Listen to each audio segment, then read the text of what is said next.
Assalamualaikum warahmatullahi wabarakatuh.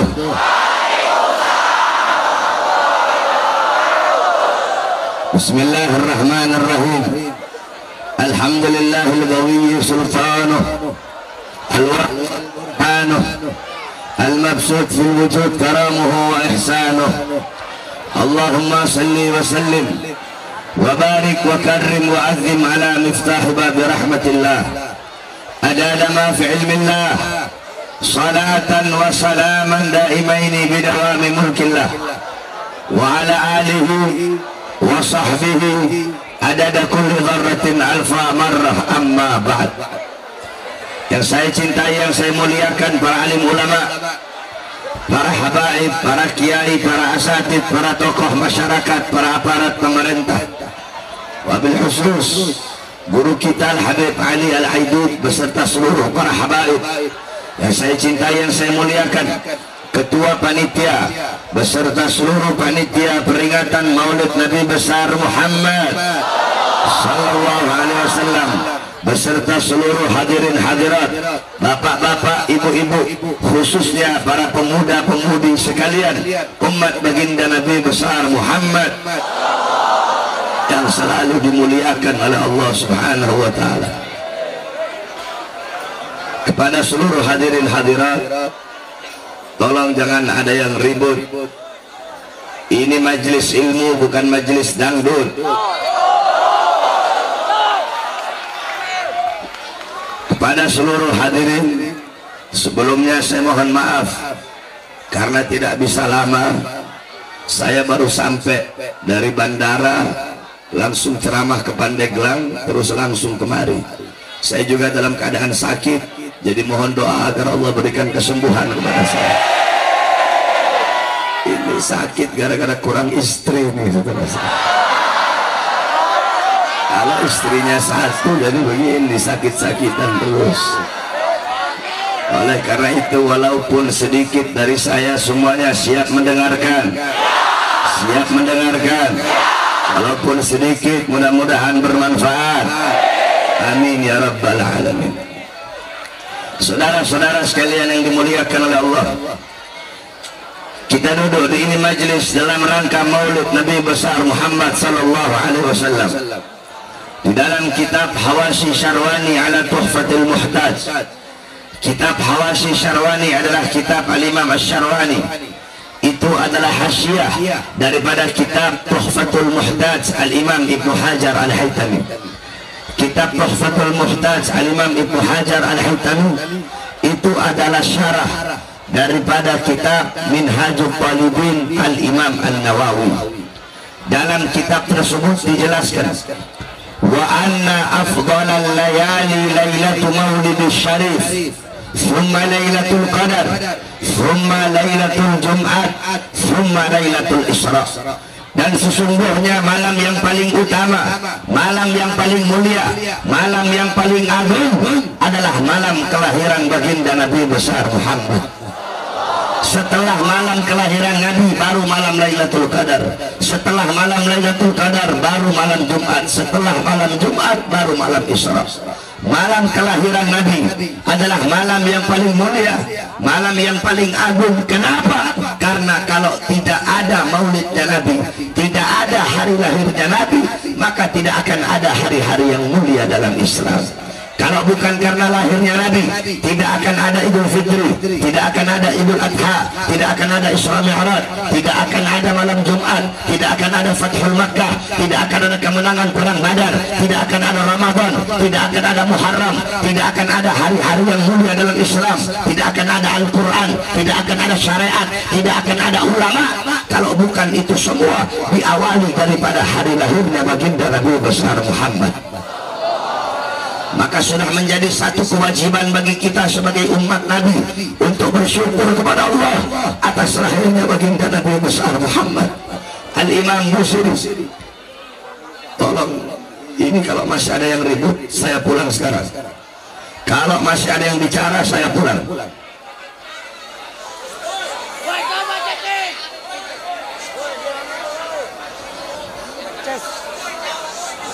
Saudara-saudara, kamu tahu Saya dalam keadaan sakit, saya datang ke sini, saya dilarang oleh anak istri saya dilarang oleh murid-murid saya. Habib nggak usah ceramah, Habib istirahat aja. Mereka larang saya karena mereka sayang sama saya, cinta sama saya. Tetapi tetap saya datang ke sini karena kecintaan saya kepada kalian melebihi kecintaan mereka kepada saya.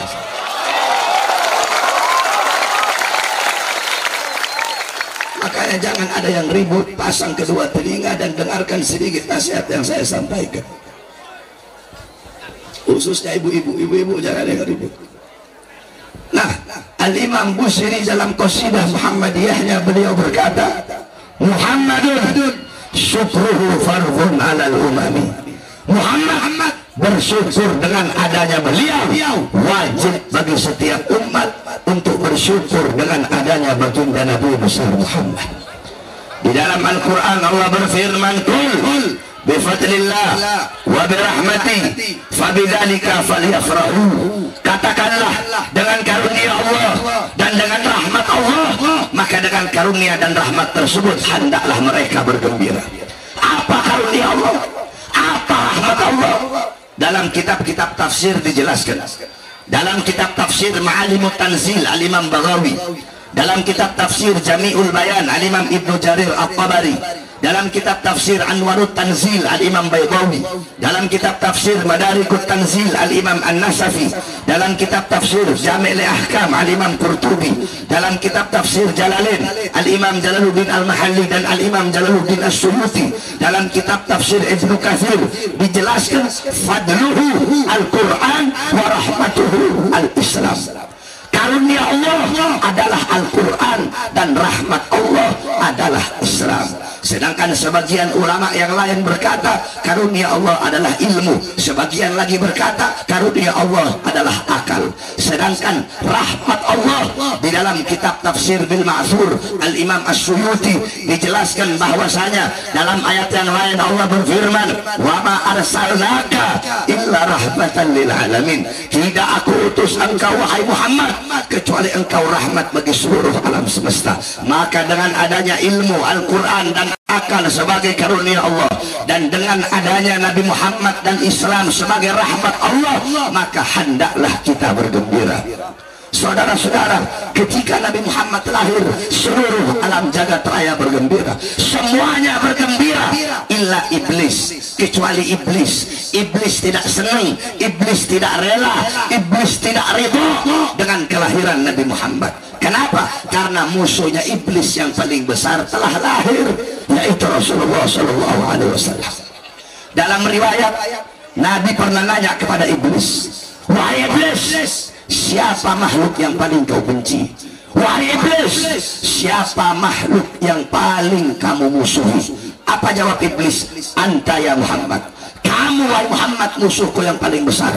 Kamu wahai Muhammad makhluk yang paling aku benci.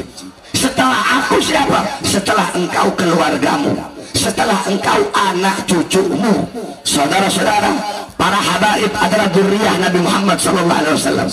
Jawab sama-sama. Berarti kalau ada yang benci para habaib, siapa itu orang?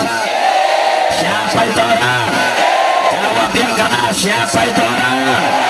Al-Habib Rizik bin Husain bin Syihab, beliau adalah anak cucu Rasulullah, anak cucu Nabi Muhammad yang berdakwah pagi siang sore malam, memperjuangkan ini agama, melawan kezaliman dan kemungkaran. Kalau ada yang benci beliau, siapa itu orang?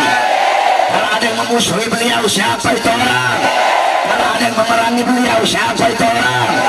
Kalau ada yang melemahkan perjuangan beliau, siapa itu orang? Andaikan ada polisi yang mau menjarakan beliau, berarti polisinya polisi apa? Andaikan presiden mau kriminalisasi beliau, berarti presidennya presiden apa? Andaikan ada ustadz, kiai, ulama yang melemahkan, yang menggembosi dakwah beliau, berarti ulamanya ulama apa? Ulamanya ulama apa? Iblis, saudara-saudara. Oleh karena itu hadirin sekalian yang dimuliakan oleh Allah, tidak suka akan lahirnya Nabi. Iblis benci dengan anak cucu Rasulullah. Berarti kalau ada yang benci dengan maulid, siapa itu orang? Siapa itu orang?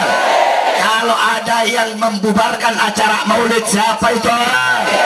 Kalau ada yang mencegat jamaah yang mau hadir acara maulid, siapa itu orang?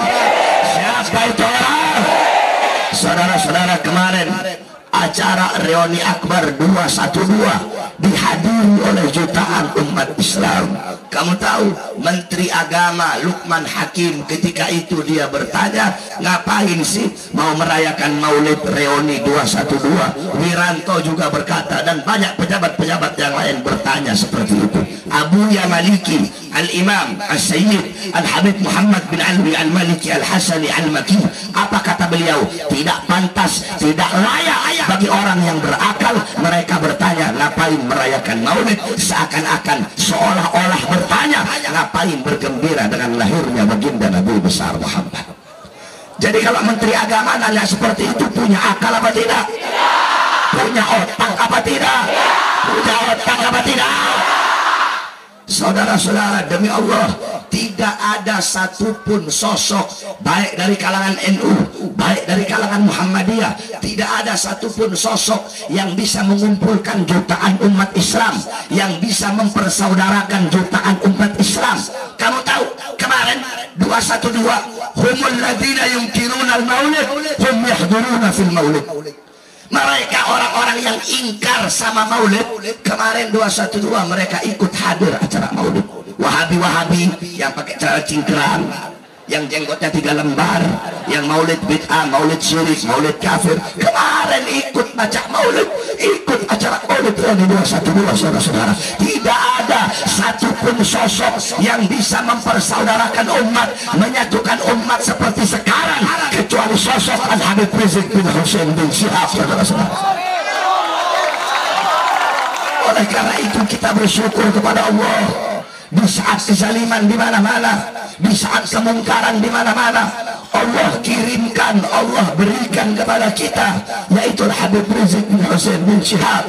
Berkali-kali saya sampaikan, Habib Rizik itu beliau bukan hanya miliknya FPI saja, tetapi beliau adalah milik seluruh umat Islam. Betul?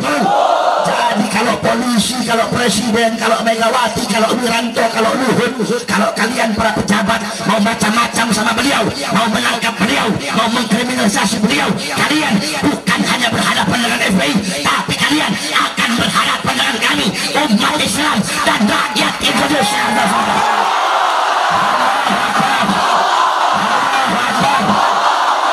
Saya sampaikan kepada kalian yang ingin menangkap Habib, al-muslimuna yahtajuna bih, umat Islam butuh kepada sosok beliau. Kalau kalian mau tangkap seorang habaib, jangan beliau yang kalian tangkap.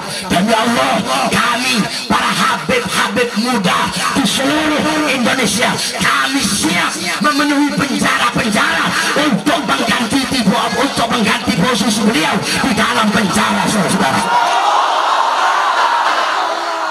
cukup sudah. Habaib, kiai, ulama kita tidak dihargai.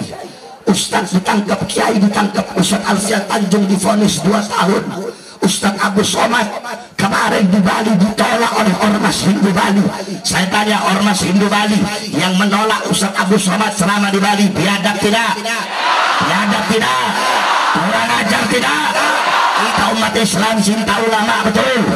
Kita umat Islam hormati ulama, betul? Kita hargai ulama, betul? Kita muliakan ulama, betul?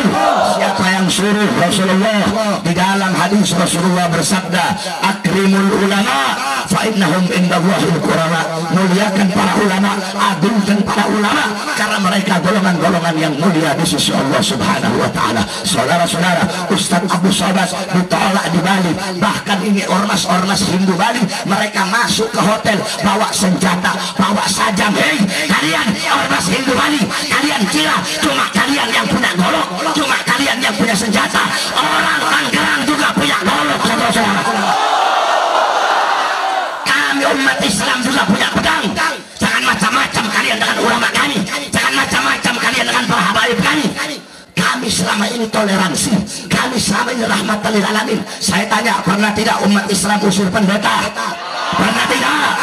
Pernah tidak umat Islam usir pemuka-pemuka agama Hindu? Pernah apa tidak?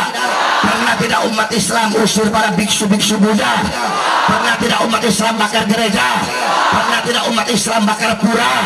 Pernah tidak umat Islam bakar tempat ibadah orang Buddha?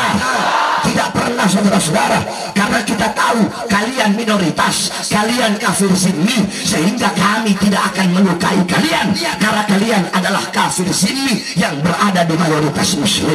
Kami tahu itu, jangan ajari kami tentang toleran.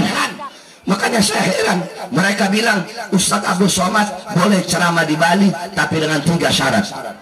Yang pertama, Ustadz Abdul Somad harus ikrar setia kepada NKRI. Goblok, kamu para ulama kami mau kalian ajarkan setia kepada NKRI? Saya tanya, yang paling setia kepada NKRI ulama apa bukan? Ulama apa bukan? Saudara-saudara, umat Islam yang berjuang ini bangsa, betul. Umat Islam yang berjuang untuk ini negara, betul. Umat Islam yang berjuang melawan para penjajah, betul. Jangan kalian ragukan kesetiaan kami kepada NKRI. Saudara-saudara, tidak ada yang lebih rela mati, tidak ada yang lebih rela menderita, yang lebih rela susah, yang lebih rela sakit untuk bangsa dan negara selain dari para ulama dan para santri, saudara-saudara. Itu yang pertama. Yang kedua, kata mereka, Ustadz Abdul Somad harus cium bendera merah putih. Ormas Hindu Bali, goblok, jangan kalian ajarkan kami tentang merah putih. Merah putih bukan cuma kami cium di comor kami, tetapi merah putih hidup abadi di dalam hati kami, umat Islam Indonesia. Terus yang ketiga, kata mereka, Ustadz Somad boleh ceramah di Bali, tapi tidak boleh menyebut kata-kata kafir. Gak boleh ada sebutan kafir. Saudara-saudara, penyebutan kata kafir yang bilang bukan ustaz, yang bilang bukan kiai, yang bilang bukan nabi, yang bilang bukan rasul, yang bilang Allah di dalam Al-Quran, di dalam berbangsa, di dalam bernegara, tidak ada istilah kafir. Kita dengan Hindu, dengan Buddha, dengan Kristen, dengan Katolik saudara, tetapi saudara sebangsa, tetapi saudara setanah air, betul? Tetapi jikalau dalam akidah, jikalau dalam agama selain daripada umat Islam, bagi kami orang-orang Islam di dalam Al-Quran selain daripada Islam, maka adalah kafir.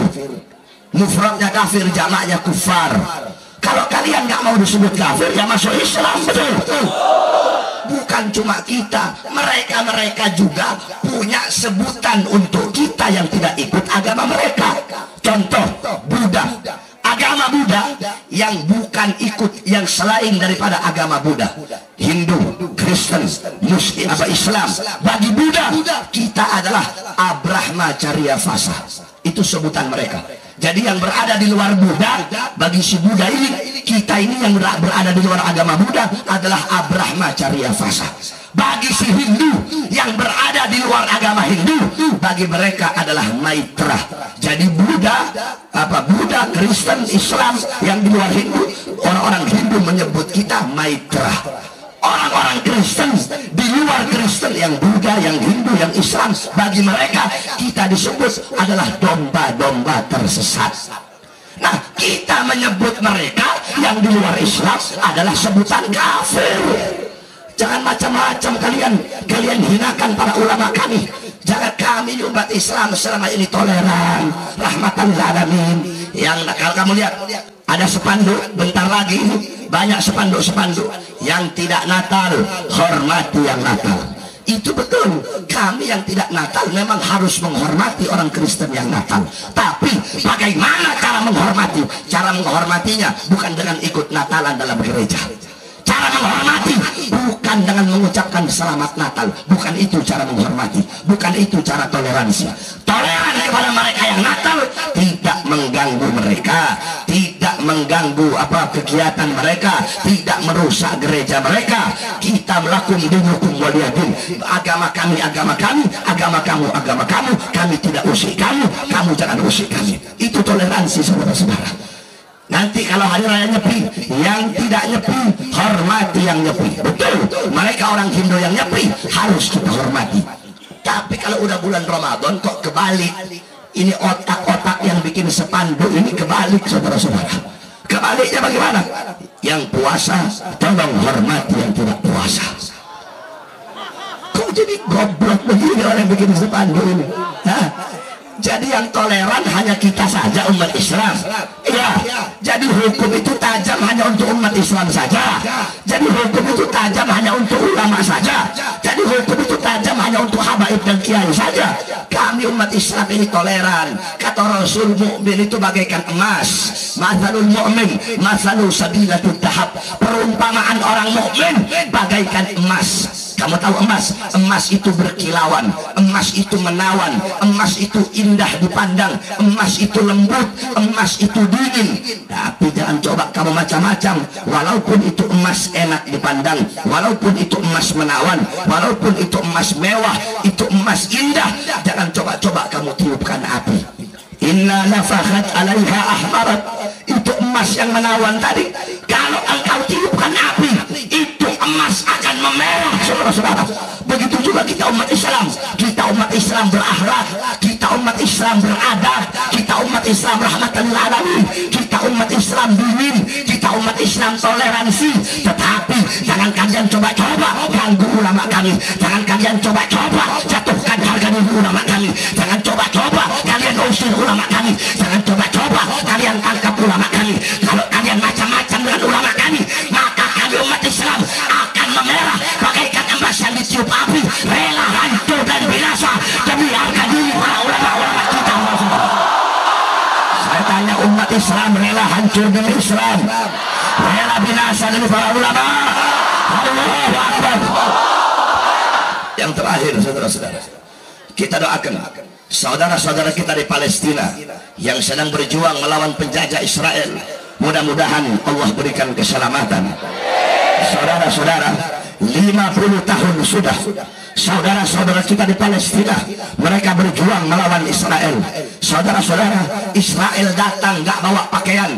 Orang-orang Israel laknatullah datang nggak pakai sendal. Mereka datang cuma modal badan, datang ke Palestina. Mereka diterima dengan tangan, dengan lapang dada oleh rakyat Palestina. Tetapi lama-lama mereka mulai menjajah Palestina. 50 tahun rakyat Palestina berjuang demi kemerdekaannya. Udah ratusan ribu orang-orang yang mati syahid, ribuan anak-anak kecil yang wafat, ribuan para wanita-wanita yang wafat. Saudara-saudara, jikalau kalian, wanita-wanita kalian berdandan pakai bedak, wanita-wanita di Palestina dandanan mereka adalah debu-debu peperangan, saudara-saudara. Jikalau istri-istri kalian megangnya sendok dan garpu, wanita-wanita Palestina mereka mengangkat senjata. Jikalau anak-anak kalian bermain dengan mainan-mainan pada umumnya, anak-anak Palestina mainan mereka adalah sisa-sisa butiran-butiran peluru-peluru senjata. Saudara-saudara, kamu mau tahu arti keberanian? Kamu mau tahu apa itu keberanian? Kalau kamu pengen tahu arti keberanian, kamu lihatlah anak-anak kecil Palestina yang melawan tank-tank Israel, melawan ribuan serdadu Israel yang dengan senjata lengkap. Anak-anak kecil itu hanya bermodalkan batu di genggamannya, saudara-saudara. Kalau kalian mau tahu arti keberanian, lihatlah anak-anak kecil Palestina. Itu adalah arti keberanian. Al-Quds, Masjidil Aqsa, bukan hanya milik umat Islam Palestina saja, tetapi Masjidil Aqsa adalah milik seluruh umat Islam. Al-Aqsa, Al-Quds adalah lambang kehormatan, lambang kesucian, simbol perjuangan, arti daripada perjuangan melawan kezaliman. Oleh karena itu, saudara-saudara, sebagaimana disabdakan oleh Nabi, la tusaddul rihal illa ila thalatha masajid, Masjidil Hada wa Masjidil Haram wa Masjidil Aqsa. Tidak ada bepergian yang lebih utama selain pergi ke tiga masjid ini, yakni Masjid Nabawi wa Masjidil Haram, yakni Masjidil Haram wa Masjidil Aqsa dan Masjidil Aqsa. Kita pergi ke Masjidil Haram untuk pergi haji, kita pergi ke Masjid Nabawi untuk ziarah ke makam Rasulullah, dan tidaklah kita pergi ke Palestina, tidaklah kita pergi ke Al-Aqsa kecuali untuk berjuang di sana untuk memerdekakan Palestina. Palestina dari tangan-tangan penjajah Israel. Oleh karena itu, saudara-saudara sekalian, dengan sombongnya Presiden Amerika Donald Trump, dia berkata bahwasanya ketika di pertemuan Kongres Gedung Putihnya dia berkata bahwasanya mereka Amerika yang dipimpin oleh Donald Trump, dia mensahkan Yerusalem sebagai ibu kota Israel. Seluruh dunia Islam mengutuk, seluruh dunia Islam mengecam, termasuk Indonesia. Oleh karena itu, kami para santri-santri, beliau-beliau para ulama, para ustadz, para kiai, para habaib, kami meminta kepada pemerintah Indonesia agar dengan tegas memutuskan hubungan diplomatik dengan Amerika Serikat. Betul?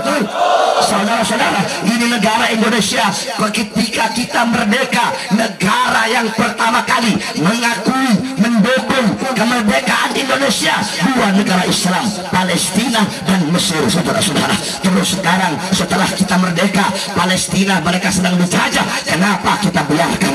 Oleh karena itu saya tanya, jikalau pemerintah tetap tidak memutuskan hubungan diplomatik dengan Amerika Serikat, kedubes Amerika biarkan apa hancurkan?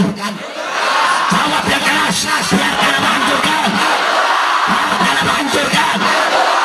Bukan apa robohkan? Siap robohkan kedubes Amerika, siap hancurkan kedubes Amerika. Terakhir, mari sama-sama kita bersumpah kepada Allah, ikuti semua kata-kata saya. Labbaika ya Palestina, labbaika ya Palestina, labbaika ya Palestina. Demi Allah yang memegang nyawa kami, wahai saudara-saudara kami, umat Islam Palestina, kami bangsa Indonesia, kami umat Islam Indonesia, dengan ini kami bersumpah demi Allah, selama Israel masih menjajah Palestina, selama Palestina belum merdeka dari tangan Israel, laknatullah, selama azan belum berkumandang di Masjid Al-Aqsa, selama sujud masih dilarang di Masjid Al-Aqsa, maka selama itu juga kami bangsa Indonesia, kami umat Islam Indonesia akan tegak berdiri, takkan mundur walau satu langkah, berjuang bersama-sama demi kemerdekaan Palestina. Bapak kami, ibu kami, anak kami, istri kami, harta kami, nyawa kami, darah kami, hidup kami, mati kami menjadi tebusan demi kemerdekaan rakyat Palestina. Allahu Akbar, Allahu Akbar. Labbaika ya Palestina, labbaika ya Palestina, labbaika ya Palestina. Yang terakhir, saudara-saudara, saya tantang itu orang-orang yang kemarin nolak Ustadz Abdul Somad. Kalian kalau berani jangan dalam kandang, betul? Kamu keluar dari Bali, nyebrang ke Banyuwangi. Kamu nyebrang ke Banyuwangi, kamu nggak apa-apa, mau 5 orang, 10 orang, minimal 20 orang, jangan lebih. Kalau 20 orang lebih kalah saya. Minimal 20 orang. Kamu pergi ke Banyuwangi nyebrang, saya dari Bogor datang sendiri. Kita berantem satu-satu. Kita lihat siapa yang mati, saya atau kalian yang nanti akan mati. Siap bela ulama, siap bela habaib, siap bela kiai, siap berdarah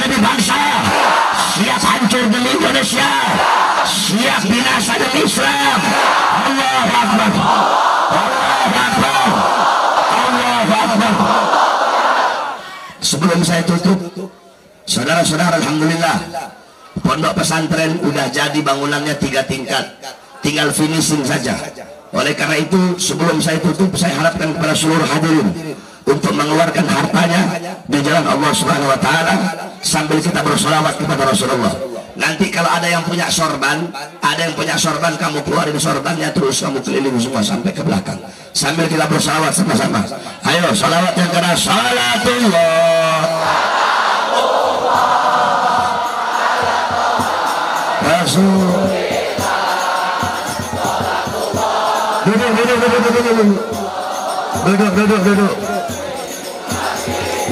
Duduk semuanya. Salatullah.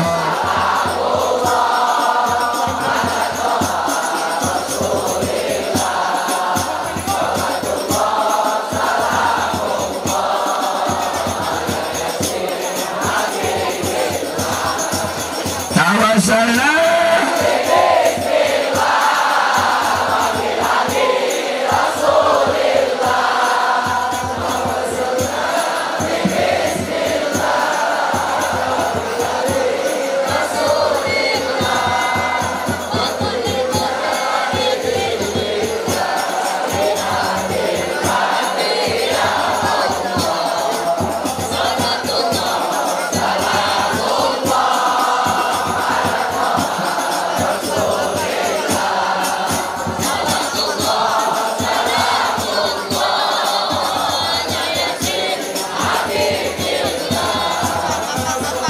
Allah salam.